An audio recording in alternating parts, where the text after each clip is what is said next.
দেখো এটা দেখতে কতটা সুন্দর লাগছে আর খেতেও কিন্তু এটা খুবই টেস্টি হয়।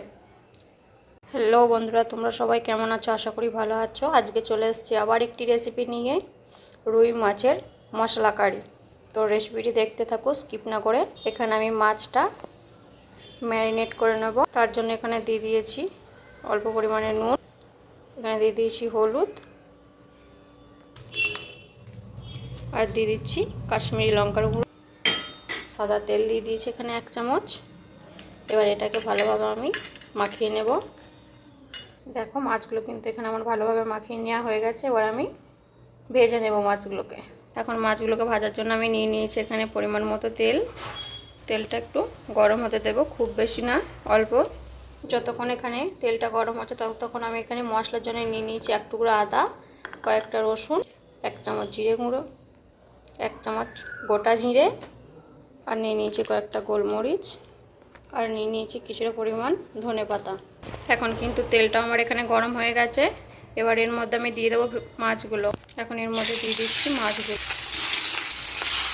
নেবো এখানে 1 চামচ কালো সর্ষে, আর দিয়ে দেবো এখানে 1 চামচ নুন। আর এটাকে অল্প জল দিয়ে ভালোভাবে আমি মিক্স করে নেব। দিয়ে দিচ্ছি এখানে ঝালের জন্য একটা কাঁচা লঙ্কা। দেখো মাছগুলো কিন্তু আমার এখানে ভালোভাবে ভাজা হয়ে গেছে। এখন মাছগুলোকে আমি তুলে নিচ্ছি।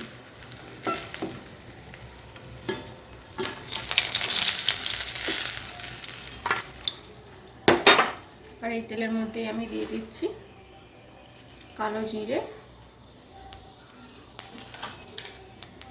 2 টুকরো এলাচ। এই তেলের মধ্যে দিয়ে দিচ্ছি কাশ্মীরি লঙ্কার গুঁড়ো, আর দিয়ে দিচ্ছি হলুদ। আর এই দুটোকে ভালো করে মিশিয়ে নেব। বেটে রাখা মশলাটা, আর তার সঙ্গে আমি একটু দিয়ে দিয়েছি 1/2 চামচ ধনে গুঁড়ো। মশলাটাকে আমি এখানে ভালোভাবে কষিয়ে নেব যতক্ষণ এর কালারটা চেঞ্জ হয়ে আসছে আর সব কাঁচা গন্ধটা চলে যাচ্ছে।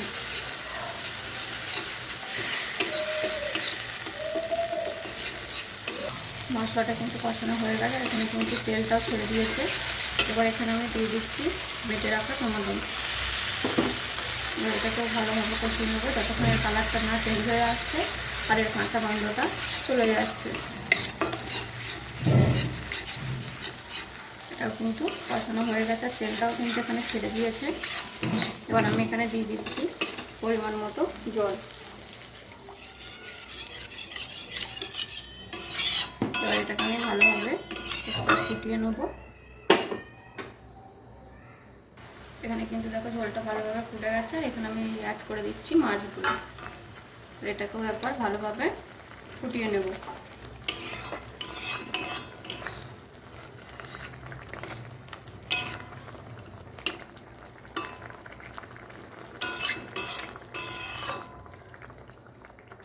এখন কিন্তু এটা হয়ে গেছে। এবার এর মধ্যে আমি দিয়ে দিচ্ছি কুচিয়ে রাখা ধনেপাতা,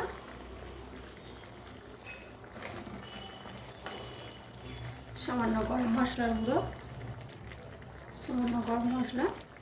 তোমরা চাইলে কাঁচা লঙ্কাও দিয়ে দিতে পারো, আমি কিন্তু এখানে কাঁচা লঙ্কা দিইনি।